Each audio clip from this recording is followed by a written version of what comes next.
Welcome to Money Hangout once again. This is our weekly interaction with you where we give you ideas uh, in questions that you may have on mutual funds and thoughts that we exchange uh, to help you invest better. This is brought to you by Birla Sun Life Mutual Fund and Value Research. Today we are going to talk about something which is not talked about often. How to rebalance your portfolio. This is something, in the investing jargon, people talk about asset allocation, rebalancing, but how do you go about doing it? Are there rules to follow? What are the pitfalls? What is the cost? So we will talk about how to rebalance your portfolio. Rebalancing your portfolio is primarily you set on an asset allocation. You decide how much of which asset you want to invest and periodically revisit your allocation and see the drift. Uh, Different components, different asset classes by their very design, they drift in different directions. Sometimes we just, we are reminded that, fixed income is considered to be very safe. And what has happened in the last couple of days? So sometimes, you get surprises. Likewise, we think that, equity will be volatile, but over a period of time, it goes up. And so your allocation, you decide on any allocation, and the allocation will change because the underlying components will be performing differently. How should you go about dealing with it? And where is the need for rebalancing? Rebalancing is important because it enforces discipline in you. And but before you rebalance, it is important that most investors must have an asset allocation. You should decide yourself how much of your money should be in equity, how much of your money in the fixed income. That is the primary thing which I would expect most investors to do. Then the key question is, how should you decide on your asset allocation? I don't think there is any thumb rule. But the primary guidance is that, there are two things which should guide your asset allocation. How long you have been in the market, because being conversant with it, having the understanding, it is easier said that, if you are young, you should have as much equity as possible.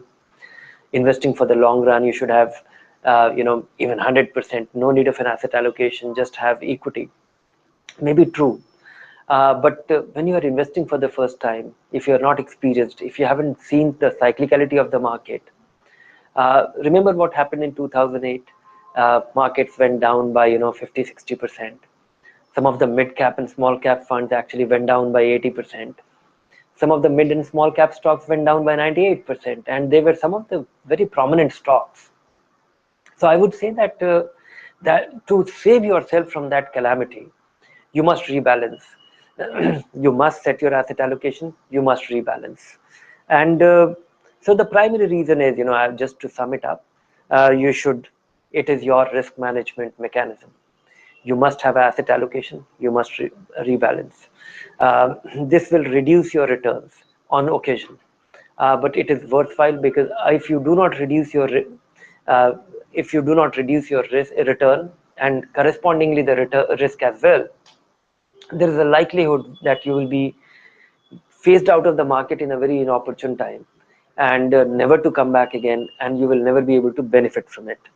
uh, Prevents you from the perils of extreme greed and fear cycle that we see in equity.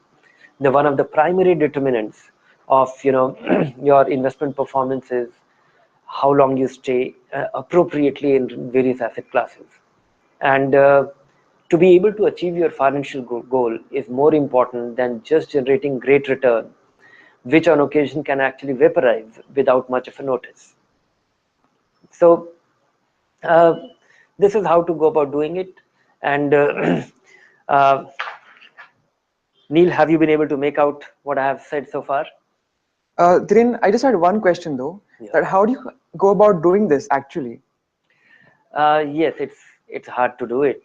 It's not a very easy thing. First and foremost, you must have asset allocation. You should decide on something, and that something could well be dominantly equity, something like 80% equity, remaining in fixed income. So you will get some opportunity. When equity goes up, your 80% becomes 85%.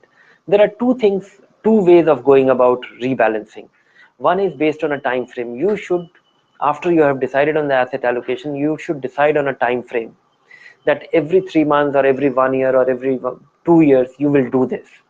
So just revisit your asset allocation after a time frame. The other is, looking at it more often and setting a threshold that you have decided on a 50% equity, 50% debt.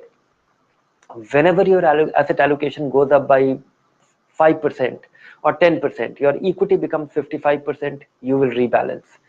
So either you set a threshold or a time frame that at a defined periodicity, either way you will be okay. The third thing is could be a combination of these two, time frame as well as a threshold, that whenever my allocation goes wacky by 10%, or every 3 months you'll be taking a look at it. Maybe do your rebalancing more often as you get closer to your goal, because that is the time when you will be able to capture a good part of the gains.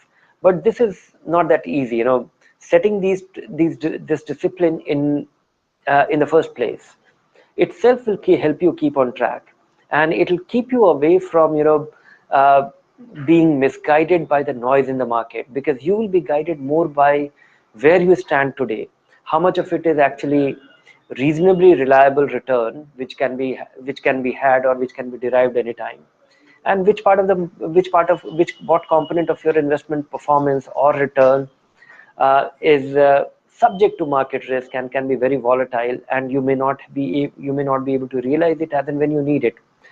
Another thing to keep in mind is revisit your asset allocation as well over time. That is crucial. So have your asset allocation, change it, do your rebalancing, set your rules, follow it diligently, do it based on a time or on a threshold. And I think this is the simplest way how you can achieve your financial goals with investment without great disappointment, because market proves to be very disappointing. So this is one way of doing the rebalancing, setting your allocation and filling it up with investments and revisiting it every. There are easy ways of doing it. One is that if you have decided on dominantly equity and nominally fixed income, then maybe consider a balanced fund. These are nearly 75% equity, 25% fixed income, and you don't have to bother. There is the cost and time and the taxation. You don't have to worry about that. All you have to do is choose a balanced fund, invest in it, and it will automatically rebalance. Now there is a new category of balanced advantage kind of fund, normally referred in the marketplace as balanced advantage. These are funds which are about 55% equity. They get you the benefit of equity tax advantage, and they are reasonably balanced. So that's another way of simply doing it. Your money is invested 55% into equity, 45% into fixed income, and they're configured in a manner that they get you the advantage of an equity fund from a taxation point of view. If you're a conservative investor, want to optimize your return, maybe consider a MIP kind of fund, the growth plan, so that you don't get the return and you are able to achieve a quick asset allocation of 20 to 25% into equity, remaining in fixed income. Fairly stable way of achieving this. So these are 3-4 ways of achieving asset allocation without the doing it yourself.